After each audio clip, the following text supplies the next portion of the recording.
guys, this is Nicole Van Tassel with EXPLORESCIENCE, founder of EXPLORE Academy, a professional development program for supporting teachers as they transition to the NGSS and implement three-dimensional instruction in their classrooms. So we are looking at guiding, planning, and carrying out investigations today.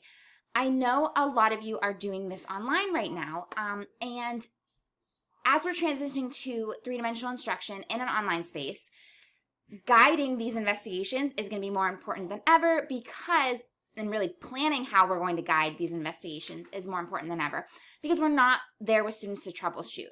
That said, these processes and these approaches are relevant whether you are in the classroom with the students or you're teaching online. So these are definitely approaches and things to consider that these are definitely things that you'll be able to use when you're back in the classroom in the fall as well.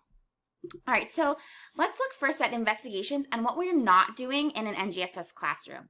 So first of all, we need to move away from cookie cutter labs. If you haven't heard that term before, a cookie cutter lab is basically a lab where students are given the procedure and they follow these steps step by step, and they all come to the exact same outcome and they all come to the right answer, and they are never given any opportunities to understand how the procedure and how those steps are helping them arrive at the right conclusions or are helping them obtain evidence or even helping them explain the phenomenon under study.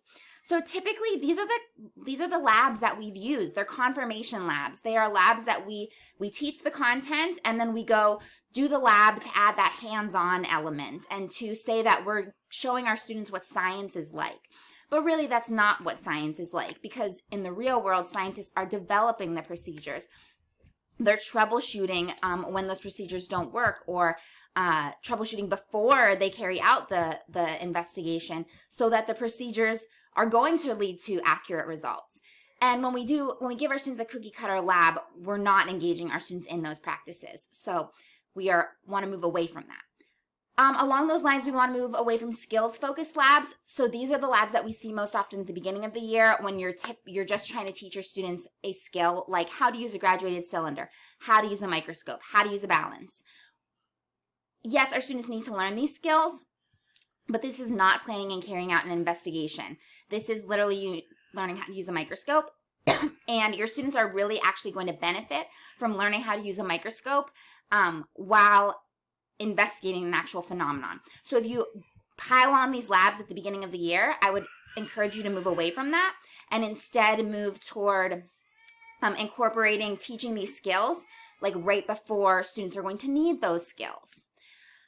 Purposeless labs. So this is where students are asked to make observations without a clear purpose for it, or where I see this a lot in science projects, those weird Science Buddies types experiments. And Science Buddies has some, I don't mean to trash the website or anything. They've moved in some good directions, and they do have some good resources now, or some interesting and fun activities for students now.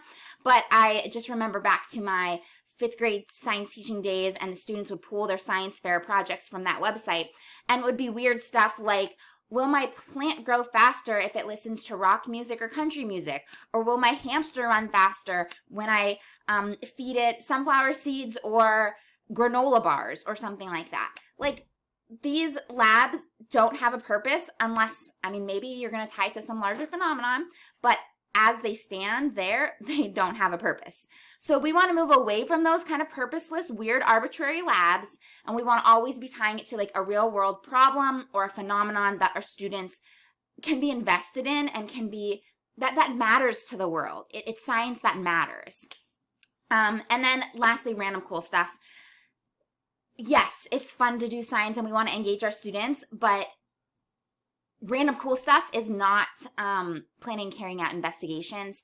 Having our students do elephant paste, if it's just, let's do elephant paste because we are doing elephant paste because I want to blow your minds and make things explode in this classroom. That's not planning and carrying out an investigation. That's okay, random cool stuff. Let's do it on a Halloween day because we are killing time. I don't know. that's not planning and carrying out investigations, and that's not really doing science. Again, it's more like a cooking project or an art project or a craft. It's not actually science if you're not tying it back to an actual phenomenon. That said, if you can tie it to a specific phenomenon, go for it. But as it stands and how most of us use it, and I have used it, so I'm not judging any of you. I've done all of these stupid things before. Been there, done them all. No judgment here. All of these things, they are not planning and carrying out investigations. So move away from those. Okay, so what should we be doing? We should be engaging our students in data and observations, so procedures and tools and implementation, and we'll dive into each of these. All right, so data and observations. So what are the goals for our data collection? Should we carry out an experiment that we can manipulate to create this data, and should we observe naturally occurring events instead? These are questions that we can ask our students to help guide them in identifying the data that they should be collecting and the observation they should be making. So this is a lot of the stuff that we would normally be talking out with our students in class as part of investigation design. If you're asking your students to create or develop an investigation, develop the procedures, this is the stuff that we would be discussing. And while we would be discussing it, that's a form of scaffolding. In an online setting, or sometimes if we just have a lot of students, we can't always be there one-to-one to discuss these elements. So we might give them questions. We might scaffold it in a way where we give them the instructions and we ask them questions to analyze instead. So I'm trying to read my notes here. What did I write here? So let's say instead of asking students to craft all of the craft the whole investigation. Let's say we've given them the investigation and now we want to bring them into the planning process. We might ask them questions like here, what are the goals for our data collection? So they can look at the procedure or look at the investigation that we've given them and ask them to pull out, what do you think the goals are? We could ask them, like, why did we create an experiment to manipulate this? Why did we not just observe naturally occurring events? And that brings them into it. They weren't part of the decision-making process in going the experiment route, but they can at least think through that process and figure out, well, why did we make that decision? Why couldn't we just observe it naturally? Or on the flip side, if you do something observing naturally occurring events, like let's say you were asking students to track weather data or track phases of the moon or something like that, why was it necessary to observe the naturally occurring event? Why couldn't we carry out an experiment in the classroom instead? Asking students these questions, like why did we choose to collect this data? How will this data answer our question?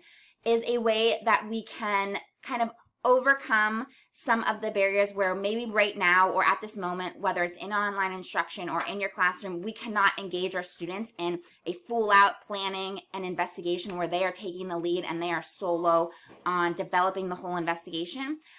But we can still bring them into the planning process by having them analyze the choices that were made by the scientists who designed the investigation. These questions can also be tied to any scientific text where an investigation is discussed. So that's a way to incorporate science literacy as well as planning and carrying out investigations in a very just quick and easy way, simply by talking about the investigation and analyzing the decisions that were made. Procedures and tools. So again, we can still just scaffold. Normally, we would ask our students to help us make these decisions, like what should we measure, what tools should we use to measure, and how should we measure. But sometimes we can't do that because, for whatever reason, online learning or time or whatever it is. So again, scaffolding. We could ask students, the scientists decided to use this tool instead of this one. Why did they do that? Why is that a better choice? Looking at the methods. Why do you think they're doing it this way? What could happen if? And you could give them a scenario to analyze. So fill in the blank there. What factors could affect the results if these methods are not followed? So a lot of times when we're planning an investigation, we have to identify our controls, right? The things that we need to control. Well, if we're giving students an investigation, those controls probably have been identified. But maybe we could not give students those controls and ask them, well, what could be affecting the results? And maybe they identify the controls that were not already explained to them.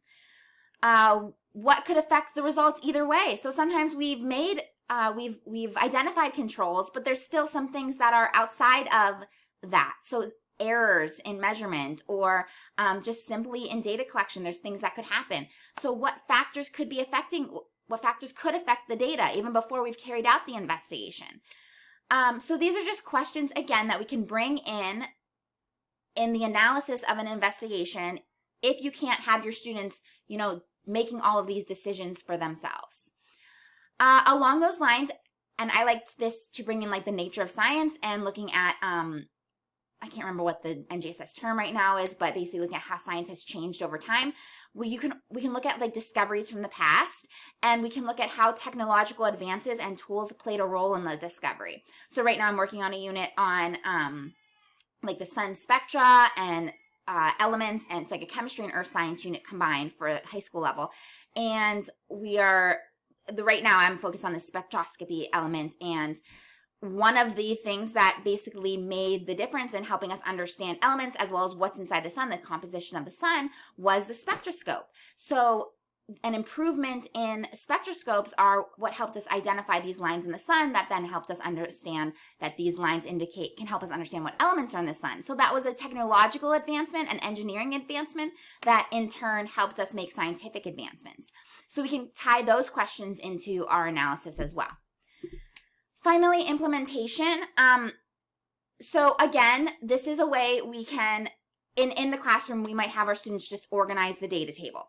That said, students oftentimes need scaffolding, whether you're in the classroom or not. So one way you can do this first is to model it, and this is just a great way to help them through this.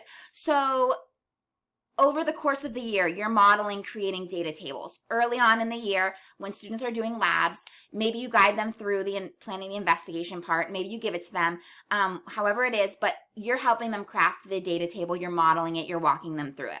Then you can kind of release control gradually, and you can ask questions, and as you're modeling it, don't just give them the data table. Talk through the thought process with them as well. Ask them questions like, why are we collecting this data? How does this data help us answer our question and explain our phenomenon? Why are we organizing it in this way? Is there a better way to organize it? Is there a different way? What information is missing? What information could we add? Is it necessary to add that information? Would that just like confuse our results? Sometimes, for example, if you're looking at simulations, there's a lot of things going on in a simulation. Sometimes our students might be drawn to recording everything, and maybe that's not necessary. So helping them identify the key parts that are necessary to explaining the phenomenon, that could be a skill that you need to develop with them. What information do we need? So what information do we not need? And then again, what methods are we going to use to collect it? How precise do we need to be when we record it? So that gets into those math concepts. Do we need to go to like 0.0? Is it just whatever. You know what I mean. Math isn't like my number one subject. And I've never taught math. And I haven't taken a math class obviously since college. So you know what I mean, by the points, the digits that you go to, the tenths or the hundredths place or so on and so forth. So how precise do we need to be when we're measuring it? Something I just want you to remember is that any SEP, any science and engineering practice can be integrated into any assignment, and don't be afraid to use them in bits and pieces. Like I said, you could tie any of these questions, analyzing the methods that the scientists chose, analyzing the tools that they used, into a literacy assignment. You can talk about how they collected the data or how they analyzed the data. Again, in like a literacy assignment, or in a modeling assignment, you can use bits and pieces. A great way to understand what those bits and pieces are is the NSTA, and I'm going to write this down so I don't forget to post this. The NSTA matrix. The NSTA matrix is an easy way to view the breakdown of the science and engineering practices. They didn't create it, but it's a great way to view the breakdown of all of the elements that go into planning and carrying out investigations. And by looking at the breakdown, you can take little chunks of this big practice of planning and carrying out investigations and incorporate it into your classroom in small bite-sized pieces so that your students are getting tastes of it on the day-to-day in each and every activity, not necessarily just this practice, but all of the practices, bite-sized pieces of them. And it makes it a lot less overwhelming. You don't have to have a huge big lab day every week to address planning and carrying out investigations. You can address it simply by questioning, by talking, by looking at some data, by reading a text, by watching a video. You can incorporate this practice in a lot of different ways in bite-sized chunks. That's not to say you shouldn't get students in the lab. Obviously you should, but the goal is that we're just bringing all of these practices in a myriad of different ways so our students are encountering them every single day. All right, so if you'd like to continue learning and working together, I encourage you to check out our Kickstart AHA Intro to the NGSS mini course. It's delivered right to your inbox. It's totally free. I will drop the link to that. I'm going to write that down too. On this video, obviously, you are invited to join us at iExplore Academy, and that is our professional development program for teachers that are transitioning to the NGSS and are ready to make some big changes to their classroom and to their curriculum. We also have school and district programs. I'm happy to talk with you about those. And if you are interested in our Storylines Bootcamp, we are doing an exclusive little real-time live training program at the end of the month, also totally free. I'm going to write this down. I'll drop the link to that too. And that's going to look at creating very simple storylines for your classroom so that you can just get comfortable with creating these extended investigations that you can then build from to create like truly aligned three-dimensional NGSS curricula. Anyway, thanks so much for hanging out today, and I hope this was helpful. If you have questions, please post them below, and we will chat later.